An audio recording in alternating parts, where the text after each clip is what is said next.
Hey LakePoint Youth, welcome back to another week of Youth Online. If you're watching for the first time, my name is Pastor Ethan. We're super pumped you've joined us today. Let me tell you what you can expect over the next 30 to 35 minutes. We're gonna have some interactive chats.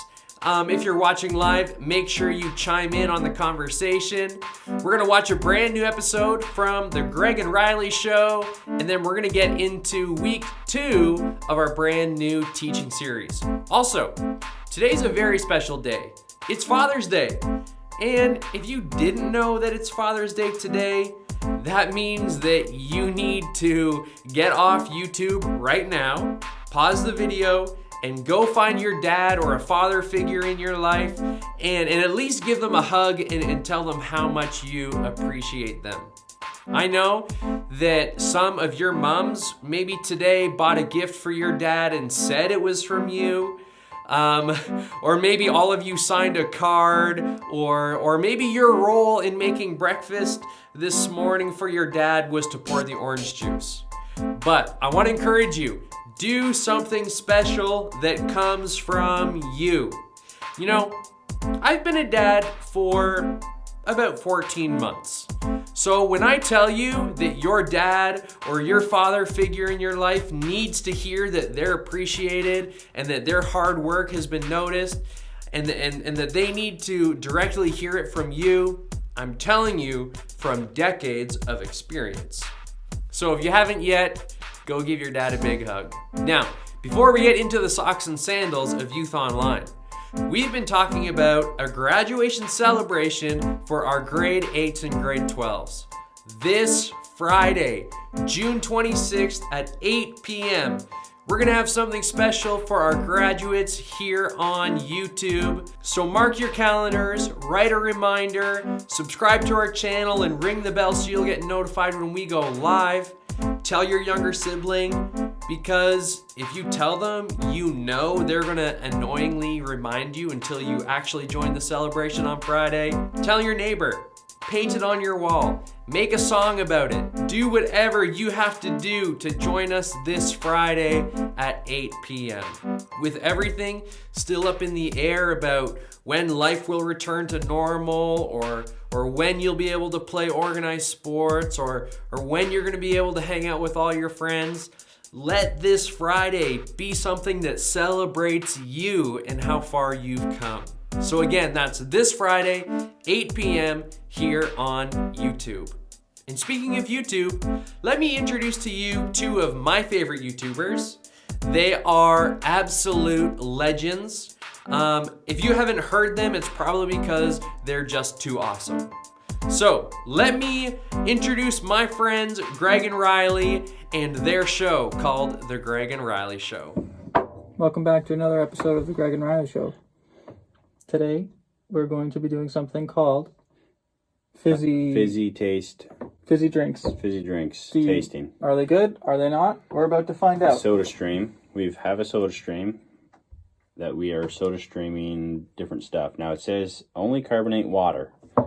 Well, sorry, soda stream. We're going to see if that's a thing or not. So this first one is easy. We're starting off easy. Green tea soda streamed. Fizzy tea. Fizzy tea. I'm thinking it's going to be pretty good. I'm guessing this is going to be the easiest one of the day. Easiest one now. All right. Okay, ladies and gentlemen. So here's to you, Ethan.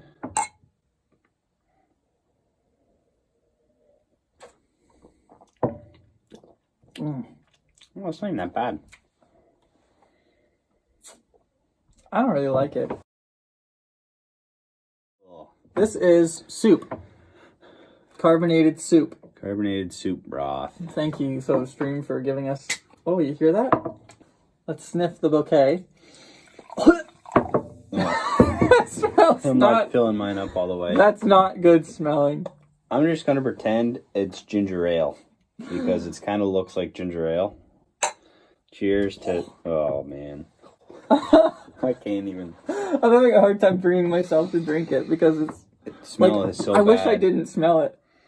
Because the smell is so bad. Okay.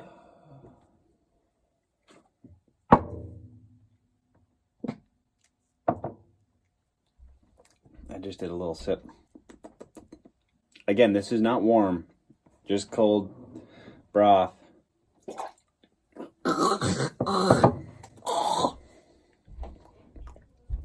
Oh,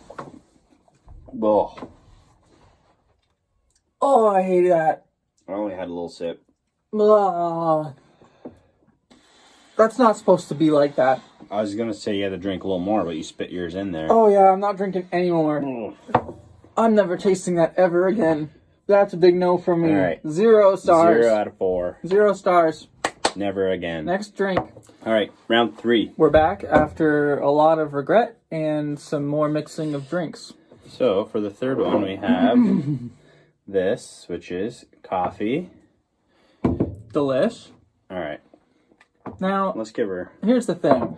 It's give her a little decaffeinated bit. coffee because if it was real... Ooh. We're just gonna go like this to give her a little bit of a mix. Normally, I don't really drink coffee with nothing in it. Black? Yeah, sometimes I do. Not Black really. coffee, I'm gonna say this one's gonna be disgusting. And as you can see, see the steam.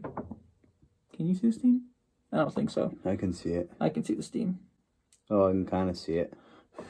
Okay, I'll zoom in. drink our hot cup of Fizzy Joe. All right, It smells good at least. smells good. That's the biggest thing. If it smells bad, it's hard Because to the drink. last one smelled like Oh. literal garbage dumped on a plate, put into a blender, and then fizzied.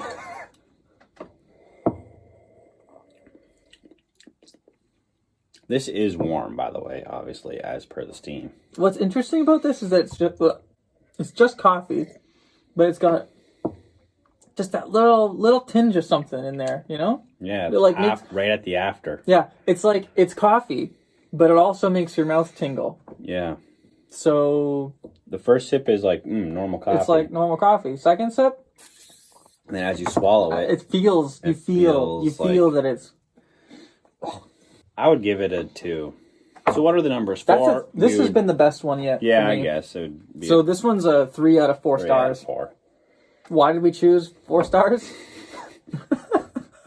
But still, As some of you know, Riley and I have both recently had children, and this is baby milk, not caffeinated, carbonated baby formula. that we will be drinking out of these bottle things here. I just don't want to do it. I know. I just don't want to do it. Okay, ready?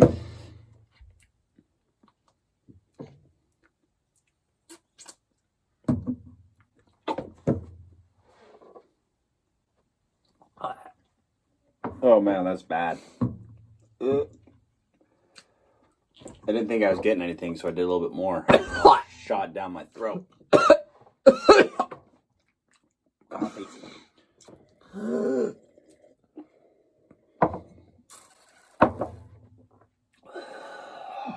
Formula. I've never even had formula that has not been carbonated. I hate it. I'm not having any more. Oh my goodness. Well, In case this is the end, then thanks for being with us. It was truly horrific. This has been my least favorite video so far. least favorite video. Yep, same. I just have so much regret about this one. This one, And the vegetable broth. the vegetable broth. Or It's both just bad. nose. Thanks for watching. If you are a youth person and you haven't liked and subscribed to Ethan's YouTube channel called LakePoint Youth, If you don't, once the world goes back to normal, you will all be drinking one of these. If you're subscribed, then you don't have to drink the carbonation. this is your way out. I hated it. Thanks for joining us. Next time on, The Greg and Riley Show. we'll be doing, I have no idea. Something better than this. yeah, God dang. I have... Like, that was just so bad. What can I say? Honestly, if YouTube doesn't start paying these guys for their videos, it's a huge loss for all video platforms around the world. And speaking of platforms, if you were to perform Let It Go from Frozen at Seacliff Park's amphitheater, who would you want to perform it with? Let's talk about it in the chat.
chatting with everyone live. Guys, I say this every week, but it is my favorite part of the week. I love connecting with you live. I feel like we're in the same room together. So as we dive into our teaching series, keep those conversations going.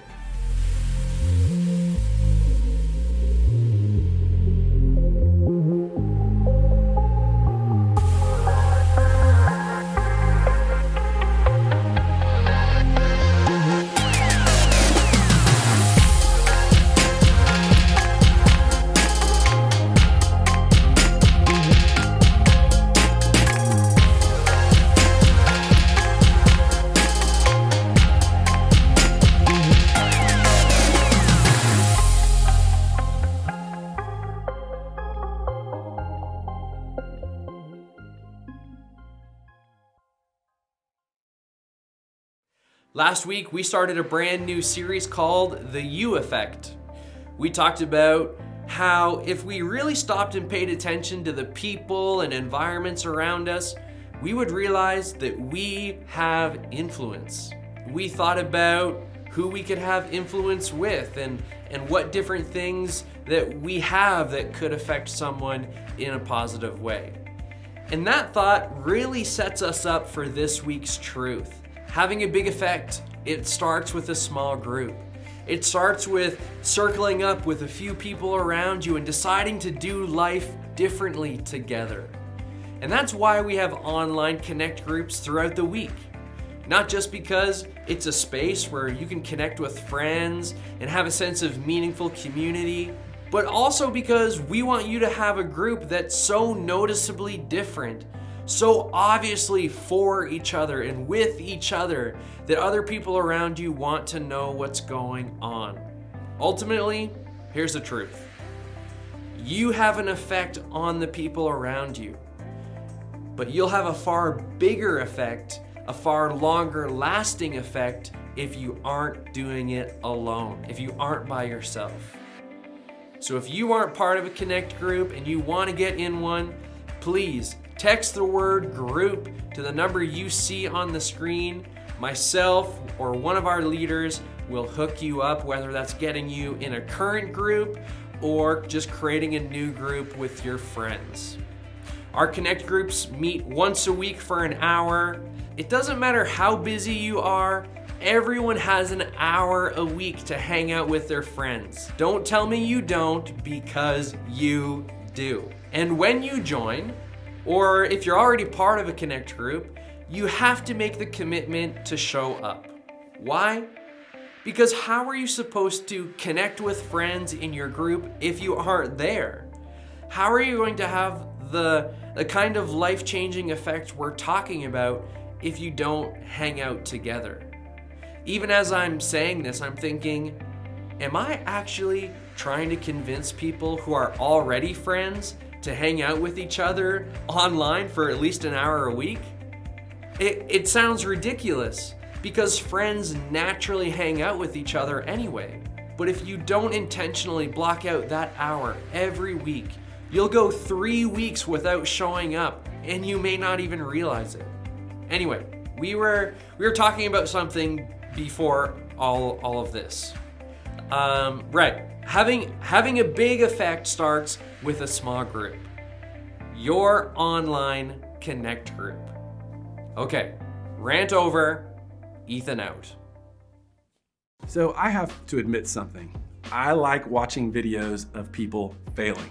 And I don't mean like failing at life, failing in a proposal, or finding out that they failed an exam. I'm talking about the guy who tries a skateboard trick and fails. The girl who tries a front handspring and fails. Like the duo who tries a dance routine and they hit heads. The cat who jumps at a bird outside and smacks into the window.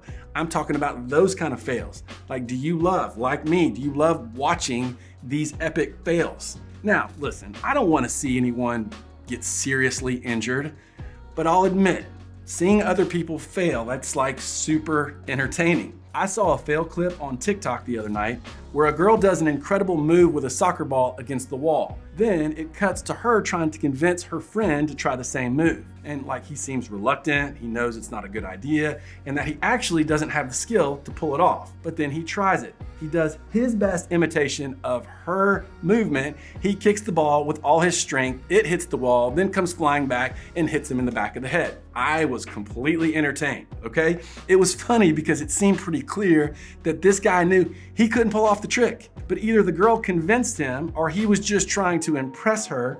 Either way, he failed. And it was caught on camera for me to laugh at, right? It seems to me that so many of these fail videos happen because someone with a phone in their hand influences someone else to try something out of their skill set or something just downright foolish. And listen, not all of these things are caught on video for the world to see. This stuff happens in just real life too. Maybe it happens to you, it's more like a friend talks you into wearing a ridiculous outfit. Maybe your friends talk you into asking a girl who is way out of your league for her number. Or your teammates are trying to pull off a prank and they talk you into joining them. It's just crazy how powerful of an effect we can have on each other. But this is also true in other areas of life, all right? Not just when we're doing something silly. We affect each other in all kinds of ways. See, sometimes the effect is negative. Most of you have heard since you were young to be careful not to give in to peer pressure, right? You heard that all growing up probably. In other words, don't let other people influence you towards bad behavior like drinking or partying, lying, or being disrespectful to authority figures. Sometimes we hear about the effect being positive. Most of us can identify a positive trait or characteristic in our own lives and connect it directly to someone else, maybe a parent or a small group leader, a coach, or a teammate, and say, man, their influence on my life produced this character trait in me. Sometimes the effect that people can have on other people, sometimes it's just huge. Maybe you've seen or heard stories of social media influencers who gain popularity by doing crazy stunts or starting a movement or showing off their talent. And all of a sudden, they have thousands upon thousands of followers. And whether their effect on all of those thousands of followers is positive or negative, one thing is certain, it is far reaching. They are influencing a lot of people. What's interesting is that so many famous quotes can make you and I feel like our impact on the world, it has to be humongous. And if it's not, it doesn't really make a difference at all. Quotes like this, the ones who are crazy enough to think they can change the world are the ones that do. That's a quote by Steve Jobs. Or this quote, somewhere inside all of us is the power to change the world. Or this quote, we can change the world and make it a better place. It is in your hands to make a difference. Nelson Mandela. Nothing wrong with these quotes. They're super inspirational.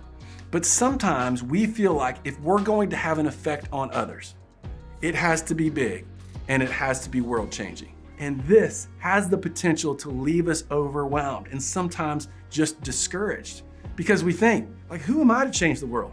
Or we think that we have to change the world in order for our lives to matter. Anything less than a massive movement of change would be a total disappointment. In other words, you start thinking the you effect has to be big in order to be legitimate. Which brings us to the passage we're going to look at today. This account is about people who had an effect that was so big that it did in fact change the world. But what you and I can learn from what happened can be a game changer when it comes to the way we view our effect on others. Because these were a group of people everyone else had counted out. They banded together and little by little, their commitment to do small things led to a big movement. And that is the start of the early church. And there's a book in the New Testament of the Bible called Acts. And believe it or not, each of us have been affected by the events that were recorded in that book.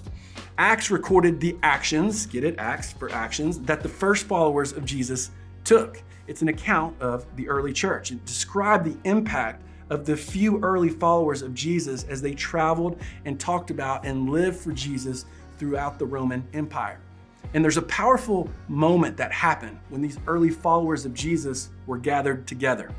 It's called Pentecost. The Spirit of God showed up in what was described as a violent wind. And the people began worshiping God in a big way.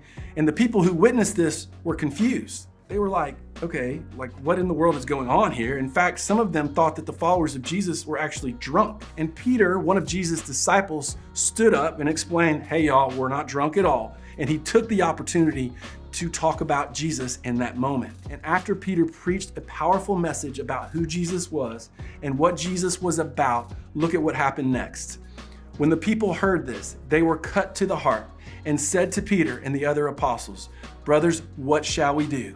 Peter replied, repent and be baptized, every one of you, in the name of Jesus Christ for the forgiveness of your sins. And you will receive the gift of the Holy Spirit. The promise is for you and your children and for all who are far off, for all whom the Lord our God will call. With many other words, he warned them and he pleaded with them, save yourselves from this corrupt generation. Those who accepted his message were baptized, and about 3,000 were added to their number that day. So this sermon from Peter, the same Peter who had started out as a fisherman, who had denied that he knew Jesus in Jesus' time of need, that same Peter preached, and it was a massive effect on the people around him. A lot of people were impacted and in a great direction. And this is the kind of influence we all love to have on the world, right? This is what we think about when we talk about influence, something that will change the masses, will change thousands of people. But what's interesting is what happens next. These new followers of Jesus didn't walk away, tell Peter, hey man, great sermon, then go back to minding their own business. Listen to this.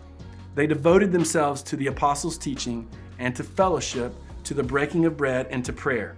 Everyone was filled with awe at the many wonders and signs performed by the apostles. All the believers were together and had everything in common. They sold property and possessions to give to anyone who had need. Every day they continued to meet together in the temple courts. They broke bread in their homes and ate together with glad and sincere hearts, praising God and enjoying the favor of all the people.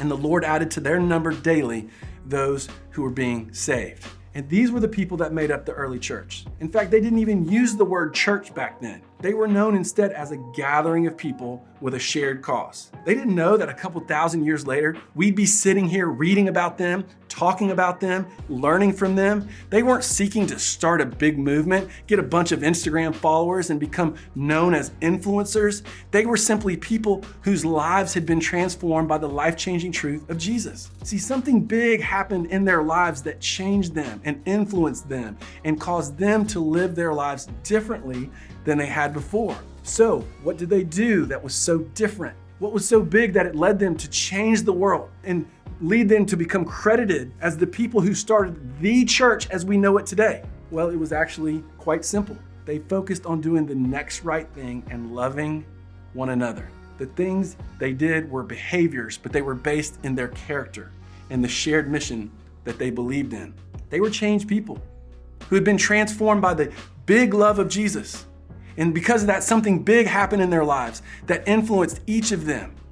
But it was the small steps they took that gave them influence. These people started a movement that has influenced millions for over 2,000 years.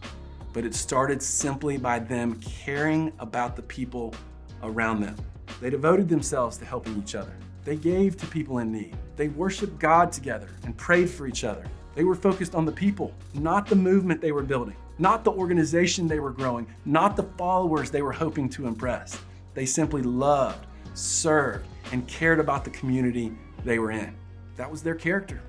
They had no idea the big effect their lives would have in the long run. And see, in the moment, we rarely see the effect that our lives can have on the people around us. See, the early church was built on love, and their first step was to care about people nearest to them, doing what they could where they were. And the impact of that love is still having an effect on us today. Now, sure, the violent win and the sermon from Peter kickstarted the whole thing, right? But the reason why the Lord added to their number daily was because of small sacrificial acts of love, kindness, and compassion. This is what the early church was built on, and this is why it grew and sustained despite a lot of opposition. Like, just think about, can you imagine some of the fears these people may have dealt with? Like, if I sell my stuff to help others, what if I don't have enough for myself? What if people don't notice, appreciate, or care about my sacrifice? What if I do all these little steps and it doesn't seem to make a difference in anybody else's life? But they didn't think that way. Or if they did, they didn't let it stop them from doing what they knew they needed to do. It's astonishing how selfless this group of people were. Despite the fear they may have had, the natural fear that we would all have, how did they do it? Well, they were motivated by the love of Jesus. As they realized just how big the love of Jesus was for each of them personally, they were content to take the next small step of extending that love towards each other. In other words, as they understood the heart of Jesus towards the people around them, they developed a bigger heart for the people around them. See, having a big effect starts with a small step. It starts with love. But how do we get started? Well, I think that we ought to just start the same place the early church did, with what's around us. Like, start by looking around. See the people. See the relationships. See the community God has placed in your life. What are the needs that you see? Recognize that having an effect starts here. You and I cannot affect other people if we don't see them. So we need to think small. Does your little brother need someone to teach him how to play baseball or basketball or whatever sport you may know how to play? Do you have a friend that struggles in a particular class that you could help him or her in? Could you offer to babysit your siblings and maybe even do the laundry for your mom? Is there a local Little League or Boys and Girls Club or after school program where you could volunteer? Just, hey, start small. And second is be honest with yourself. Like, what is holding you back from taking a step and meeting needs around you? Is it fear? Are you disinterested? Is it feeling like you want to do something so much bigger than that, something that matters more than the world right in front of you?